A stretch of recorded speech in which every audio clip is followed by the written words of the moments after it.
Assalamualaikum warahmatullahi wabarakatuh. Halo Sobat UT, perkenalkan nama saya Suci Nugraha, NIM 8604078803. Saya dari UPJJ Salur Asahan Medan. Di video kali ini saya akan membahas tentang peran ontologi, epikologi, dan aksiologi dalam membentuk dasar-dasar filsafat ilmu. Oke, sebelum kita lanjut pembahasan berikutnya, kalian tahu nggak sih objek di belakang saya ini foto apa?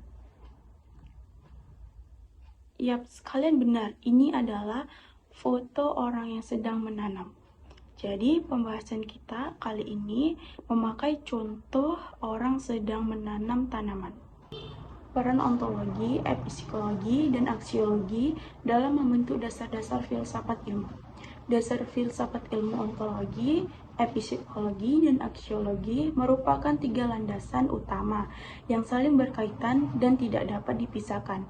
Ketiganya berperan penting dalam membentuk suatu ilmu agar menjadi sistem pengetahuan yang utuh, berarah, dan bermanfaat. Peran ontologi. Ontologi berperan dalam membentuk apa yang menjadi objek kalian suatu ilmu serta hakikat dari objek tersebut. Dengan adanya ontologi, suatu ilmu memiliki batasan yang jelas mengenai apa yang dipelajari sehingga tidak terjadi kekaburan dalam kajian ilmu. Peran utamanya ada tiga. Yang pertama, menentukan kajian objek ilmu. Yang kedua, menjelaskan hakikat atau realitas dari objek. Tiga, memberikan arah fokus membahas ilmu. Peran epistemologi. Epistemologi berperan dalam menjelaskan bagaimana cara memperoleh ilmu, metode yang digunakan, serta bagaimana kebenaran ilmu tersebut dapat diuji. Epistemologi memastikan bahwa ilmu diperoleh secara sistematis, logis, dan dapat dipertanggungjawabkan. Peran utamanya ada tiga. Yang pertama, menentukan metode memperoleh ilmu. Yang kedua, menjelaskan proses berpikir ilmiah. Yang ketiga, menguji kebenaran atau pengetahuan. Peran aksiologi. Aksiologi berperan dalam menentukan ilmu, etika, dan tujuan penggunaan ilmu. Ilmu tidak hanya diketahui, tetapi juga harus memberikan manfaat dan digunakan secara tanggung jawab dalam kehidupan. Peran utamanya ada tiga. Yang pertama, menentukan manfaat ilmu. Yang kedua, menjelaskan nilai dan etika penggunaan ilmu. Yang ketiga, mengarahkan tujuan penggunaan ilmu.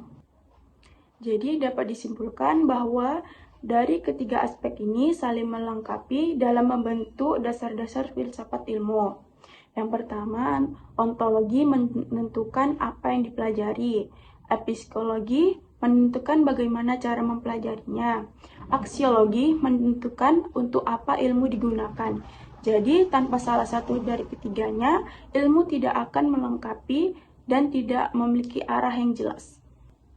Ini contoh penerapan pada objek menanam tanaman.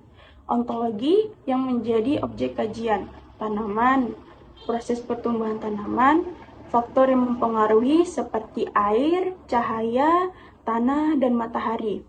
Contohnya, menanam tanaman membahas tentang tanaman sebagai makhluk hidup, termasuk bagian-bagiannya seperti akar, batang, daun, dan proses pertumbuhannya yang dipengaruhi air, tanah, cahaya, dan matahari.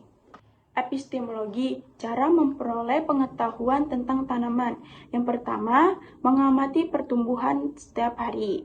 Yang kedua, melakukan percobaan, misalnya memberi air yang berbeda. Yang ketiga, membaca buku atau belajar dari guru. Keempat, praktik langsung menanam. Contohnya, pengetahuan tentang menanam tanaman diperoleh melalui pengamatan langsung. Praktik menanam, percobaan seperti memberi pupuk atau tidak, serta belajar dari buku atau guru. Aksiologi manfaat menanam tanaman. Yang pertama, menghasilkan makanan seperti sayur dan buah.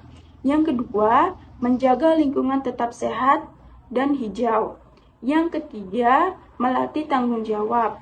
Yang keempat, membantu kehidupan makhluk hidup dan kehidupan manusia. Contohnya, Menanam tanaman memiliki nilai dan manfaat seperti menghasilkan tanaman, menjaga kelestarian lingkungan, memperindah lingkungan, serta tanggung jawab dan kepedulian terhadap alam. Kesimpulan, ontologi, epistemologi, dan aksiologi memiliki peran penting dalam membentuk dasar filsafat ilmu. Ontologi menentukan objek kajian, epistemologi menjelaskan cara memperoleh ilmu, dan aksiologi mengarah manfaat ilmu. Dalam contoh menanam tanaman, ketiganya saling berkaitan sehingga ilmu tentang menanam tanaman menjadi jelas, berarah, dan bermanfaat. Dan demikian penjelasan dan kesimpulan pada saya kali ini. Mohon maaf jika ada kesalahan penjelasan atau tutur kata yang kurang jelas. Assalamualaikum warahmatullahi wabarakatuh.